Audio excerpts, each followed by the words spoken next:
Welcome to the AmRisc podcast. Please join us as we go beyond underwriting to learn more about the human side of insurance.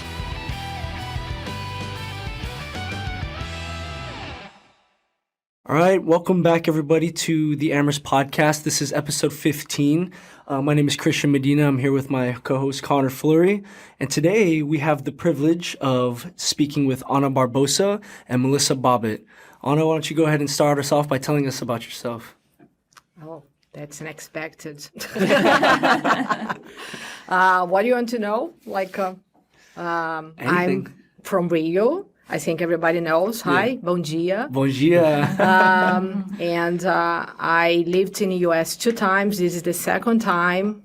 And I'm married, mom of 2 beautiful daughters. One got married recently. Nice. And she lives in New York. She's a lawyer. And the youngest one lives here in Houston. And she's applying for the master in psychology.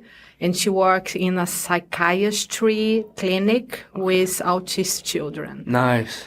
And my husband has been a financial guy forever. That's good because he takes care of the financial stuff. I don't care much. And the reason that I have been in other countries is because of him. He has been expatriated from his company to other places, and I tag along. There you go. Perfect. Wonderful. That's awesome to hear. Melissa? I'm Melissa Bobbit. I am the team manager for Waypoint NCC team. I have been born and raised in the Houston area, more Tomball specific, but no one knows where Tomball is. So Houston area. I am married. I have 2 kids, and I have been employed with AmRisc since October of 2006. So I just celebrated my 17th year anniversary here. So Congratulations. It's been a long time here. Congratulations. Yeah. 17. 17 years. That we know each other. Yeah. Jersey number 33. If I'm not mistaken, Ana, you also worked for AmRisc back in the day, left and came back, correct? Yes, I worked from 2005 to 2010, and then I spent 7 years in Brazil, and then I came back in 17 with Harvey. Yes. And I worked since 2017, December 2017 until now. Yep. That's What amazing. a welcome back to AmRisc. For real. I am particularly excited because I used to work under Ana on the Texas Habitational where she currently resides. She's still the team manager there. And that, I can say, was a fun product. It's a tough product, especially in this market. But I learned a lot from you, Ana. So I'm eternally grateful, and I'm glad that we can bring it back full circle and have you here to talk about it. So Good. yeah. Yeah, well, it's funny that Melissa said that no one knows where Tomball is because we used to joke when I was little and think Tomball was some little podunk town, and now I live there, and it's grown a lot. It has. But it's fantastic now. We'll end up in Tomball. Are you from Tomball too or no? I'm from the Klein area, so Okay. right around here. Okay. Spring, huh? Yeah, Spring Klein area. But then I got married and moved out to Tomball because that's where her parents were. So It's a great little town. It's a great town. It's growing. There's a lot being built up there. It went from, I just remember being one major highway to now all these extending highways, 99 and all these shops around. yeah, All I remember there- 249 get you almost all the way up to College Station. Oh, yeah. Yeah. There's So- some good food there too. Yeah. The barbecue place. Well known. Yeah. So. All right, so we're going to go ahead and dive into the questions, and whichever one of you ladies would like to start, just take it away. When did you start at AmRisc and how did you get here? I know Ana already touched on it, so maybe we go more into depth with Ana first. It's okay. Let's give a little bit of background. I came the first time in 2004. My husband was expatriated to here, and then I came with him. And then I had reinsurance broker background. I work in UK and Brazil in this field. When I came to US, there was a kind of crisis in the insurance market, in the brokering side. It was a lawsuit that was placed by a US attorney in New York against some brokering house. and there was a freeze, like they were not hiring anyone. And then my intention was to come and work for a brokering house here because I was working for an American company in Brazil, and the transition would be easier.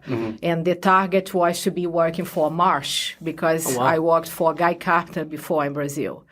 And because of this freeze, I had to change a little bit my thought process, and I say, no, I need to do something else. And then I started and completed the CPCU because it was a way that people could be recognized that I would like to be proceeding in this insurance field. And here in Houston, there was not a lot of connection with Latin America, which I was working with, and also not a lot of reinsurance, treaty reinsurance. It's more in Dallas than in Houston. Right. And then I decided to venture in the underwriting area.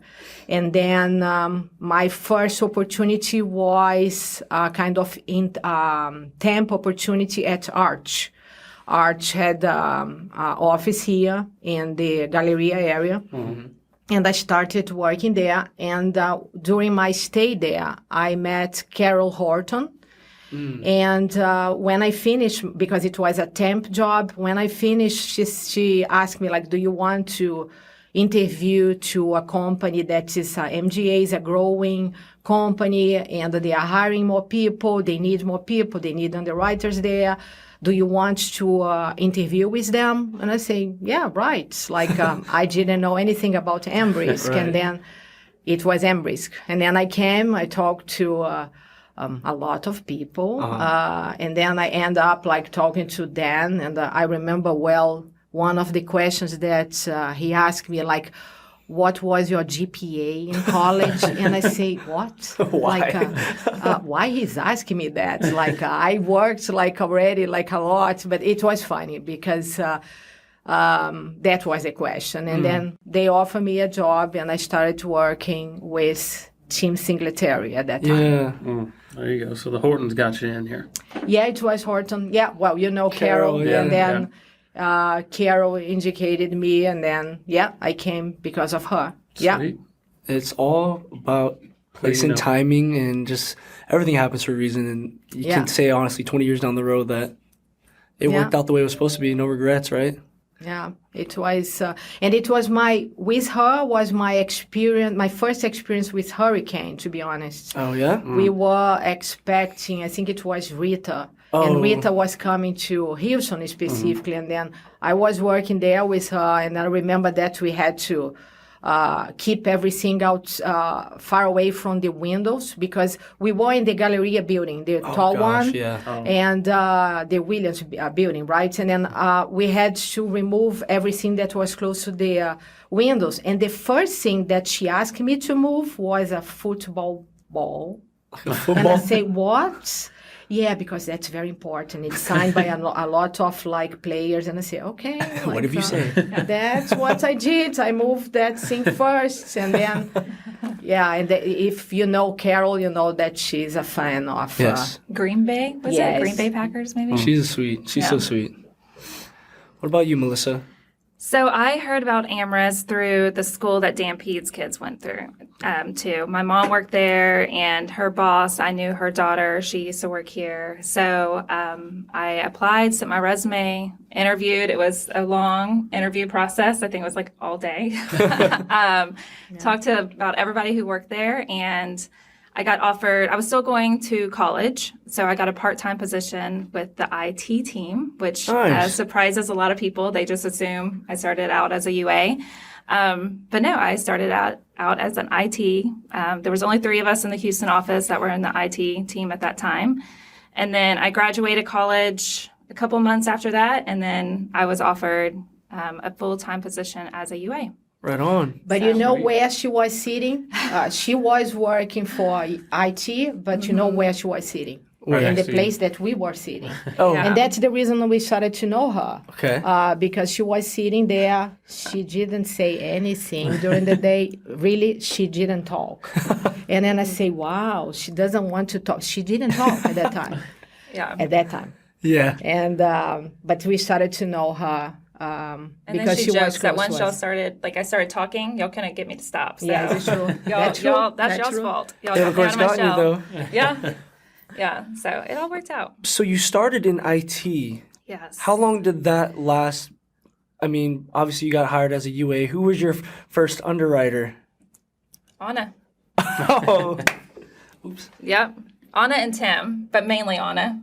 And then I worked with Kathy and Natalie too. So we were a great team. I didn't learn I had a short amount of time with the IT, but it did get my feet wet. Like I didn't know what an Accord was. I had no idea anything about insurance or AmRisc, but how to spell AmRisc. And There that you go. was, I remember like Googling, I'm like, how do you spell this? But like I learned some of the reports, some of the maps. Back then, we did some of the reallocations instead of it going to the underwriter and UA. Right. So I really got a basic understanding and of our systems. Mm-hmm. So I really feel like that helped me even become a UA because there was stuff that I brought, I feel like, as a IT person to the UA position. And so, yeah. So if you came in here for IT, what was I don't think you said this, but what was your degree in college? Accounting. Okay. Yeah. Okay. Yeah. I guess I was So the right you're all place over the at right board. time. Mm-hmm. And it was Steve Lanier, who was my boss at the time. Nice. And it was just a perfect opportunity. They just needed a part-time. Mm-hmm. I needed a part-time. I was still going to school. We knew it was going to be kind of temporary. Mm-hmm. And it was close to your school too, right? Yes. Yeah. So I commuted every day. And then, yeah. Where did it was you go to school? Sam Houston. Go Bearcats. Yay! Yeah, it was great. So I think it was only a couple of months until I graduated because I graduated in think so. December. And then I became UA and then senior UA and all the other steps in between. Yeah, Now So, you're up to team manager. yeah. Congratulations. Yeah, thank you. How was it working with Anna and like you guys, like the dynamic between you two, like especially when the company was very small still? As Anna would say, it was beautiful. If you know Anna, she yeah. loves that word, beautiful. But it really was. We were a great team. We all had a great work ethic. We found out like what our strengths were. Like Kathy did this, I did this, Natalie did this. Like whatever was very productive and efficient. And Anna loves to work. She could keep 5 UAs busy. Anybody who's worked with her knows that. So we would work really hard to get enough stuff to keep her busy. And we really were a team. There was many nights where we stayed late, ordered pizza, ate dinner as a family. Closing then was not at 3:00. It was like midnight. So we worked, got things in for closing or whatever deadlines we needed, and we didn't leave anybody. Yeah. It was, if your work was done, you didn't say, see you tomorrow, I'm done. It was, hey, I can help, what you got. It was really a team effort, and I think that's what made us what we called ourselves the A-team. The A-team. Yeah. A A-team. for Anna. No, A. I think many everybody's A, yeah. Many things. And I can attest to this firsthand. Anna is a great leader in the sense where she shows up and she sets the example. She sets the bar high because she knows that everyone can meet it so long as you put in the work. Yeah. Like she doesn't set the bar and like make you chase after. She sets the bar and she meets it herself as well as she expects and knows that everybody else can do it as well. So Yeah. I think it's good. You guys. I think after that, nobody wants to talk to work with me anymore. No No. way. You are a very hard worker, but you always make time. Like yeah. there were so many times where she was so busy, but she's like, here, sit down. This is a good teaching moment. Or let me show you something. And it really helped everybody because if I can make her job easier, why not? The flow. Yes. Yeah. I personally have not worked for Anna, but from everything I've heard, you teach people a lot and they retain it very, very well. Yeah. So Yeah. Well, it's good. It's good to know that. It's like Yes. it's good Yeah. to see people like progressing. So Yes. like that's very good. Yeah. I think that's awesome. But if you guys hadn't gone down this career path, where do you think you would have went outside of underwriting?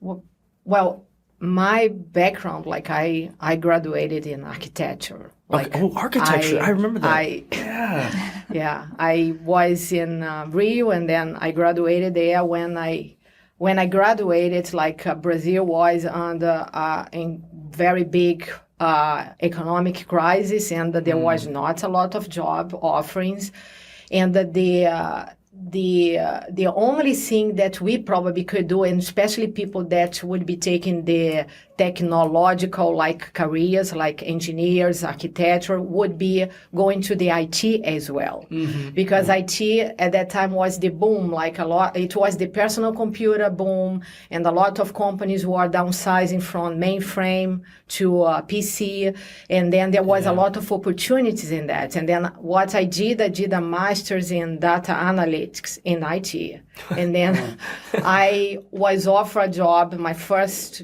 real job was for one large insurance company in Brazil, but in the IT side. Right. And that was my connection with insurance first. Okay. And then after that, my husband again was expatriated to London.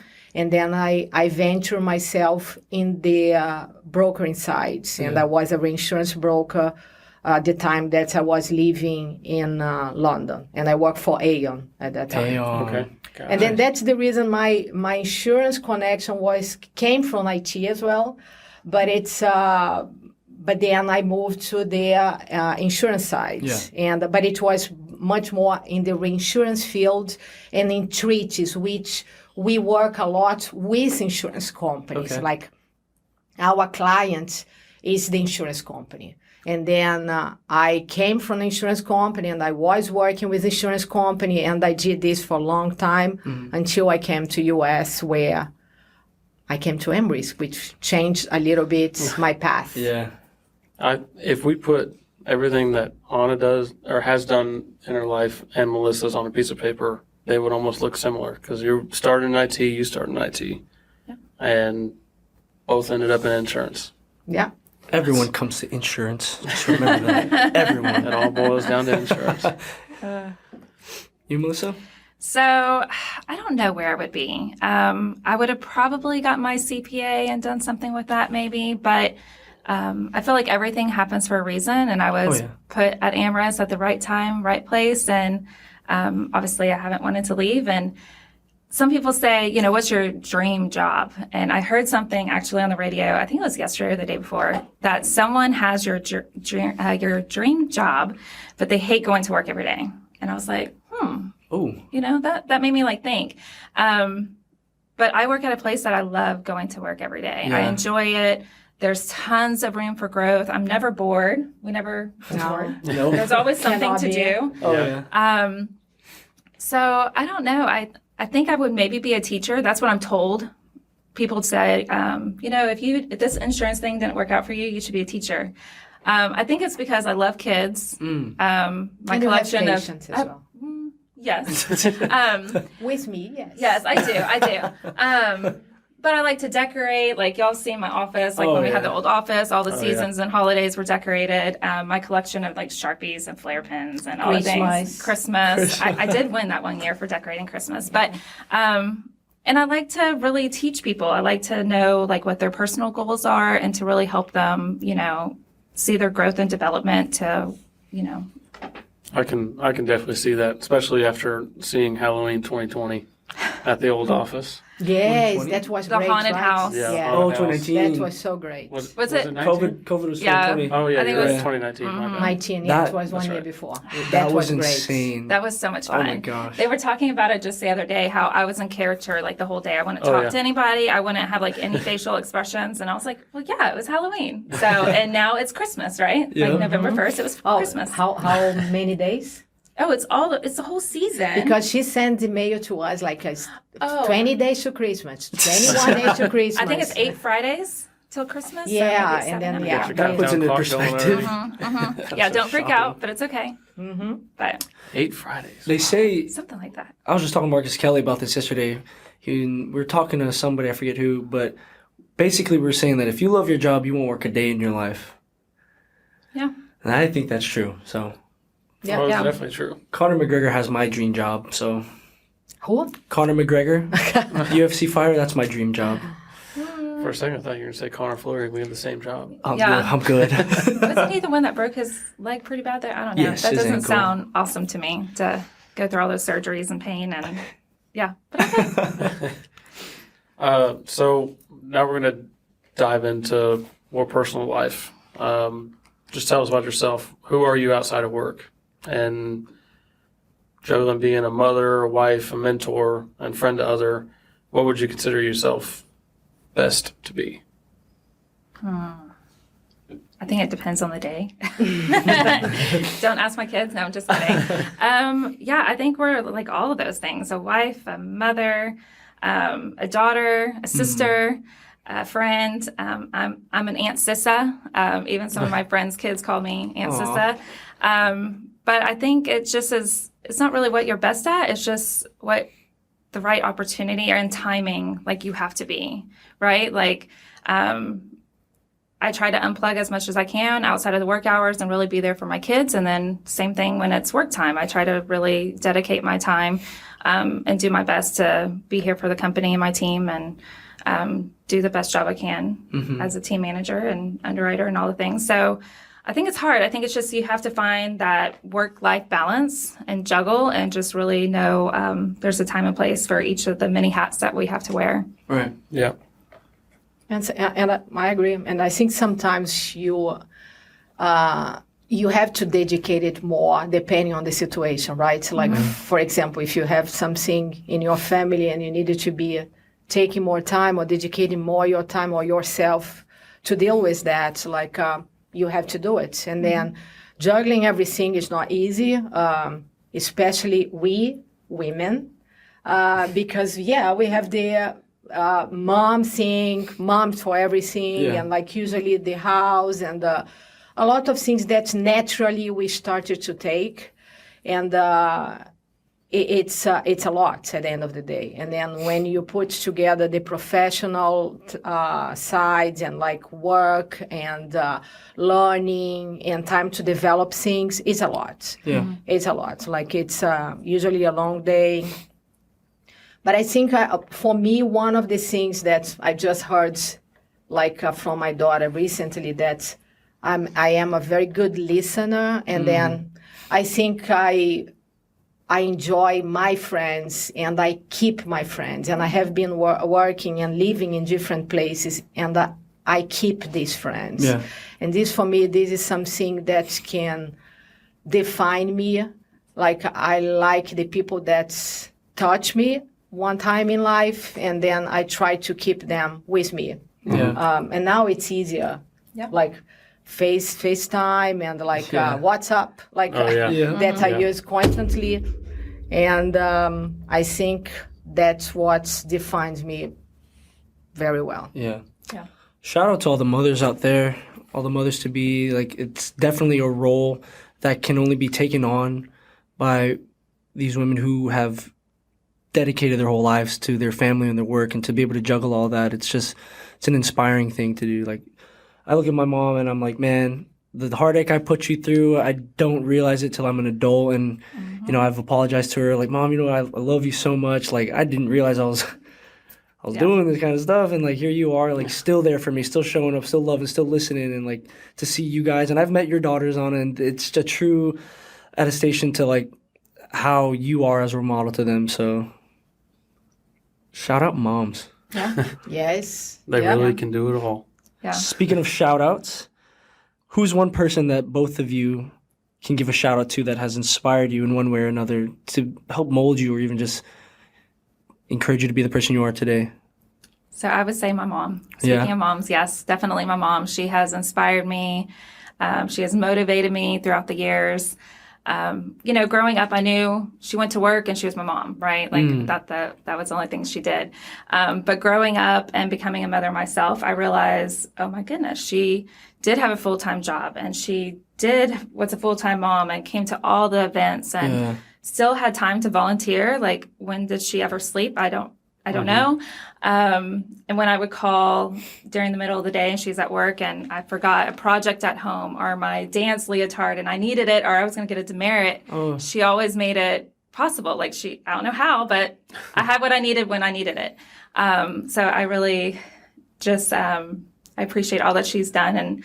And Yeah, so hopefully I'm like that one day. I'm definitely getting payback because my daughter has called and texted me many times that she's forgotten stuff. And I'll call my mom and tell her about it. And she's like, yep, I remember those days. So Apple don't fall far from the tree. yes, but definitely my mom. Right on.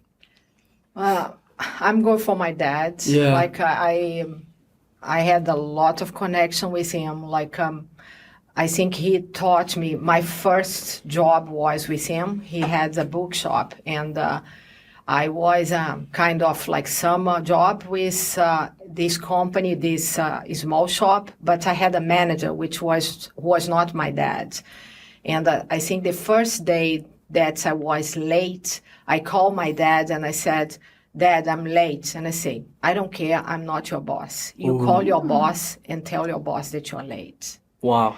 And with this, he taught me a lot. And I think the professionalism, the determinism, like the courage and the passion. He was a passionate person for a lot of things, which I carry on. Yeah, he shaped me. Like in the time that he lived with us was very special. Yeah. I think it's beautiful that through life, legacies still get carried on through children. Not even just the name or the person themselves, but the actions, the lessons that are being taught to you. You carry those on and you teach that on to future generations. That it's a learned thing. So I think that's really beautiful. Yeah. Do either of y'all have any advice to someone who might one day want to be walking the same path that you're walking, as far as getting to the team manager role or even getting to underwriter role?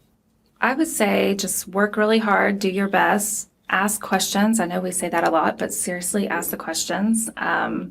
Take advantage of any buddy chair moments. I feel like you learn so much in person sitting in that buddy chair. It doesn't even have to be taught or trained on anything new. It could just be sitting there watching someone do something that you do, and you will take something away from it. Like, hey, what is that shortcut? Oh, I like that formula. Didn't think of it that way. You know, it really is a learning moment, and it can be for both of y'all as well. So I think that it's important. And also to be patient. I know, like, you have your own timeline. And I know I applied many years ago for a position and I didn't get it. Of course, was bummed in the moment. And a short couple months later, something else came up. And I'm so glad that that other opportunity didn't work out, because I would have been down a different path. And this really has worked out. So, you know, sometimes it does take patience and just hang in there. Like, it'll all work out like it should work out. Trust the process. Yeah. Yeah, I same. Like, I think they are working hard and doing your best on everything that you do. Like, it's not because you are doing something that you feel that's not important that you're not going to do your best. I think you needed to do your best on anything. Passion is good. Have passion as well. I think it makes you to progress, and then when you enjoy doing things and. We work also in service like fields and customer service. Like, we needed to make them happy no matter what. They needed to remember us as being a reference. And we do this in several ways. If you promise, you do it. If they call you, you call back. If they try to ask you something, explain. And then I think there is a lot of things that we can do, and it can be small, but can make the difference. And I think, it's a hard work every day, and also be ethic is something very important too in everything that you do. Yes. And then try to attend to it. And then that's easy when you do that. And because then you can be fair. You are going to be fair if you have ethics. And then you treat everybody equally. You give opportunities. And then I think that's very important. And managing, for me, is difficult, especially when you have friends and you have people. But that's the reason that comes the fairness and the ethical. Because you need to be fair with everything that you do. And 100%. Then I think that's good. That's for life. And that's where you build your name. Yeah. And then nobody can take this from you. Definitely. I've learned a lot from both of you because I just recall that I also used to work under Melissa. Yes. Mm-hmm. Oh, with Lisa. Yeah, Yes. I remembered that. I did. Yes. Because it was for several months. Yes, less before than a Texas year. Hab Team got developed. Yes, and then you went but over there. I remember working under Melissa, and both of you have taught me so much. Yeah. I remember coming into both of your guys' offices, talking, asking questions, always both of you being very open to answer. One thing that I've learned from Ana taught me is, and it sticks with me all the time now, is like, it's about perspective. She had to talk with me like, hey, it's perspective. It's your reputation. You have to uphold it. People see you, yes, you're Christian, you're a funny, outgoing person, but at work, you're Christian on this team, doing this product, providing this service. And I will remember that. I love that, Christian. Yeah, I remember. Oh, you that. remember? Of course, in the blood. Remember, it's in the blood. In the blood. In the blood. Yeah, need to be in the blood. Yes. Yeah. It sticks with me all the time. So I just want to say thank you both ladies for taking the time out of your busy schedules and coming and being on the podcast with us. We really wouldn't be here without any of you guys. Thank y'all. Thank you for coming in after a crazy week, after end of month, Halloween. Yeah. I know Chris and I had meetings all week with DEI Council. Podcast stuff. And now on a Friday here doing podcast. So thank Yes. you both for coming in. Of course. Thank Again, you could not choose the best pair. Yeah, Yeah. I agree. Definitely. Oh, Second time. Second time. Doesn't want to be Mic sitting drop. here. That's what mic that drop. Yeah. All right. Well, thank you so much, ladies. We really appreciate you being here. Thank you.